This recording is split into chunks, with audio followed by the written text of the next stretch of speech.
I remember I remembered back in the day, in the 2000s, I think it was, where what's his name? Francis Ford Coppola decided, oh, I want to be an artist and make films that are low budget, kind of like Roger Corman. I don't know if that's what he said, but No, basically that's I kind of what he know. said. So he made a handful of movies that were really inexpensive to make, Right. and this is one of them. Actually, this one came out What? as Twixt in 2011. Oh, really? So he re-edit. This is the authentic edit, I think it This is the was. authentic edit. So I Okay. picked this one because it was 2022 when the re-edit came out, I guess. But I haven't seen the original, so I guess I'm not really comparing it to that one. But I thought it'd be interesting because I like Val Kilmer, and I feel like he's maybe not done the best movies lately. I mean, the fact that he's even walking around is pretty amazing all by itself. I mean, you saw him in Maverick, right? Yeah, That yeah. was pretty. He didn't look that good there. I mean, Well, I don't know. So anyway, I won't give away his performance yet. This is kind of a murder mystery about a horror writer. Val Kilmer plays a guy named Hal something. I can't remember his last name, but it has Bruce Dern and Elle Fanning, which I thought was interesting. So there's some good actors in here, yeah. and a great director, kind of at the tail end of his career, I think. He wrote, directed, and produced this, which I feel like I'm going to give something away right now. I feel like he should have had somebody help him write the script Yeah. It was. because I found it really hard to follow. What a cast. Here's the thing. What a cast and what a look. This, I mean, Yeah. Some of the outside shots and things are just astounding. But I have well, to the tell post you, production people did a lot of heavy work on this, heavy lifting, I yeah, think. and it was really mixed. This was a film. This was a film that had the great cast. It, but the writing it had some good parts. But here, I, I got this film embarrassed me because I was going to watch it alone, and I got about 15 minutes in, and I thought, you know what, my wife would like to watch this, and it's got Val Kilmer, and it's got that other old guy, Bruce Dern. Bruce Stern. We love both of them. Yeah. Fanning, Same here. That's why I was like, okay, I'll watch it. and she was utterly gorgeous. I thought the makeup of her as a ghost was astounding. But here's the thing: there was it. It went straight. The writing led you straight into the part to where a certain element happens with a bunch of children Yep. running out of the house, right? And we're both like, wow, this is going to be a great film. And from then on, nothing made sense. Absolutely nothing made sense for the rest of it. I couldn't make Could, sense of it, and I can understand David Lynch movies, so that says a lot right there, I think. yeah, I Um, mean, I just couldn't figure out what was going on, to tell you the truth. I did like the fact that they combined a sheriff's office and a morgue together. Yeah, That was that's really the thing is, and the look of it was really cool, right? yes, yes. And Uh, Bruce Dern, but he talked about. I mean, a sheriff that talks about himself in the third person. I thought that was really strange. It was like Elmo was the sheriff or something. yeah, there was It was really strange. My favorite part of the movie has nothing to do with the murder scene. It has so for me this movie I think it's more about the writing process being torturous than it is about the murder of the children. I I'm think if with they you, would have yeah. gone with that angle instead of focusing so much on the actual mystery, it would have been better because I really enjoyed Val Kilmer trying to write something, like especially when he was like, okay, I can't write about fog on the lake because I guess he's done Right, that a lot. right. Doing So that was my favorite scene when he was like trying to think of a different way to put it, and Yep, but had nothing to do with the other part of the movie. right. Exactly. And the thing is there, he did not, he didn't pull all that together. The thing is there were elements that were all in place up until that point that I was Yeah, telling you yeah. about, right? All the elements were in line perfectly at No, that I place. agree with you. Yeah, that's But that's kind of a turning point, I think. but then from then on, everything kind of like drifts away, and you're like, you're in with the writer, and the writer goes one way, and the sheriff goes the other, and man, I just I and then, am I right about this, or did it just end? Yes. It right? just kind of. It was just going along, having a good time, thumbs up, and then it went black, and I was like, what the hell happened Yeah, here? when the credits came up, I'm like, wait, what? And the credits came up, and literally, I swear to God, I've never been so surprised to see credits come up in my life, because all of a sudden the script started to come up, and Paul and I were both sitting there going, wait a minute. It was in the middle of a scene. And it's not like a series. It's going to be to continue in the next episode. Oh man, that was really kind of hard to watch. I stopped trying to make sense of it and started enjoying the atmosphere and just the makeup, like you said. Even like Edgar Allan Poe character was interesting. Right. I was looking at pretty things rather than paying attention. There were elements of it that were really and that's what I mean is there were elements and some of the effects, you have to admit it. I mean, the thing is there'd be a good effect and it would be followed by a really bad effect, right? And you're going, Yes. This is just really strange, Yeah, I don't know. It's almost like he wrote the script and didn't really look it over again. Just started shooting it. Right. But I was trying to figure out the ending. Why it just suddenly dropped out. Like, I don't know. The funny thing is having worked on as many films as I have, the thing is I know how much the film the editor has to pick through, right? Yep. This probably had a lot. So you wanted to think to yourself, well, what the hell happened in that kind of an ending? What did the editor just go, oh, I'm out of here? because there was no resolution to anything. You got a call from somebody else. Yeah.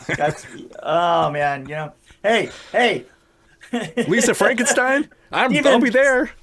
Steven Spielberg's on the other line. I was thinking maybe he's called from Lisa Swallows. Yeah. Wait, no. Zelda Williams, who directed Lisa Frankenstein, called him. Right. Spielberg's still on the other line, right? Oh, he's on hold. No, that was a disappointment because I really thought for the first 15, 20 minutes, I really thought that it was good. And then at the end of it, my wife's turning to me to go, why did you watch? Well, you don't really know. And I love Ford Coppola, like some of my favorite movies, like the Bram Stoker's Dracula and, of course, The Godfather. But, it's just interesting if you look at his career, his early career. It's almost like he's going back to his early time where he doesn't really know what he's doing. I don't know. I don't want to say he doesn't know what he's doing, but I'm saying I think... Well, but he's got enough money to not know what he's doing. Yeah. I mean, he's got enough money to not know what he's doing again and again and again and again and again.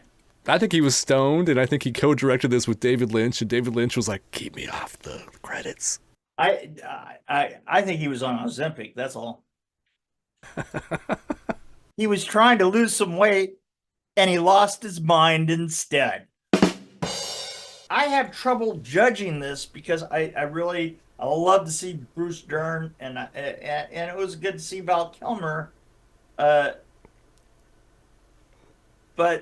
there was just... I thought Val Kilmer actually lifted this up like a buoy for a while. And I was like, oh, he's holding it up. He's holding it. He's actually he's holding it up. He's doing a great job. Hey, you dropped the script, man. You dropped your script right back over there. Okay, I don't need it. Okay, so the production budget, I don't know if this is accurate, but around $7 million. Wow. And it made, oh God, opening weekend, $1,589. So, yeah. I can see that. I can see that. But it grossed more than that. I mean, obviously. But anyway, so this is obviously his low budget movies, which $7 million sounds like a higher budget than I expected, actually, to be honest. Yeah, I really have definitely seen a couple of things. Well, he has a new one coming out called Megalopolis. Oh, yeah. It's hard to say, but I think that's probably a bigger budget, I bet. Yeah, but this is, I would say stay away from this one, or just watch the first 20 minutes and then write the ending yourself. I think if you watch this without audio, except for the scene where Val Kilmer is trying to write, watch it without audio, put some good music on, and just watch the visuals. Well, you know what? There's this film that we did called Lisa Frankenstein. You know what? Just mix the sound. Watch this film with that sound, and then put this sound on that film. That should be confusing. No, what you do is you watch this video. You watch this, wait for the third lion's roar, and then you play the Pink Floyd. Right on the third roar, you start the record. Hey, man, that's what we used to do back in the day. You know what? I had a friend who copied a cassette of the Pink Floyd Dark Side of the Moon, and then put the very, very end of it, cut off like the last 10 seconds of the last note that rings out at the end, and put Ethel Merman's No Business Like Show Business on it. Wow. Yeah. Who would think of that? Let me tell you something. That's amazing. That's really hard on headphones. That is amazing, though. Imagine if you were listening to that. Yeah. Wow. That's really creative, actually. So I want to. Do you think it's worth watching the first one? No business like show business like no business. Oh no! She's almost as hard to take as Liza Minnelli. Yeah, I was gonna say either one of them. Equal. So do you think the 2011 is worth checking out? Do you think it's any different? If this is the authentic cut, do you think the one that came out in 2011 might have been more streamlined, maybe, or I don't know? Well, it was probably $1,500 worth. That's what I hear. Yeah. Well, I just think the post-production had a lot of heavy lifting to do, and they couldn't save it. It was like the EMTs, the EMTs of the movies industry, the editors. But I'm going to remember. You know what I was going to say is really, you know, that thing that I always say that you can take 20 minutes. I can take 20 minutes out of any film and make it better. Yeah. This is a case where I could take 20 minutes out of this film, but it wouldn't be a film anymore because it would then be under an hour because it was only an 80-minute film. You could take 20 minutes out of this episode of our podcast. Right. And you know what? I could add it to the film. I could get it up over 80 minutes. I could get it into 100 minutes, and then I could edit it back out again. Wow. Well, if anybody wants to use our podcast for a movie, let us know, because always up for it. So as far as what am I going to rate this, I have to rate this. I mean, just for being able to see a couple people that I like a lot, but blow it so bad, I would have to say 2.5. That's actually pretty high. I mean, it is higher average than it deserves. It's higher than it deserves, but I really like the first 15 minutes. I think I'm right with you, actually. I think it would have been better if they would have focused on one or the other. If they made it more about the writing process and how brutal it is and how he's trying to find a story. Maybe like that angle, instead of like, there's two stories. He's trying to write something, and over here there's some mystery that's happening that's not really a mystery. He's just kind of watching it unveil in front of him, kind of. It's not really like he's solving any mysteries. Yeah, it seems like one of those really awful films where you talk to the writer, and the writer says, "Yeah, no, you know what? The characters took it over and they wrote it." I go, "Yeah, you should have grabbed it back." Well, if there would have been a writer's, well, actually, there was only one writer on this, right? Oh yeah, no, okay. Yeah, no. Oh well, anyway, yeah. So I think put this one away and. Yeah. And don't go back. Unless you need like a background for like if you're having like a party and you just want something on the wall that looks interesting. Maybe that would be it. Maybe this could be it. Okay. Thank you very much. Thank you for your. There's no business like show business like no business. I know.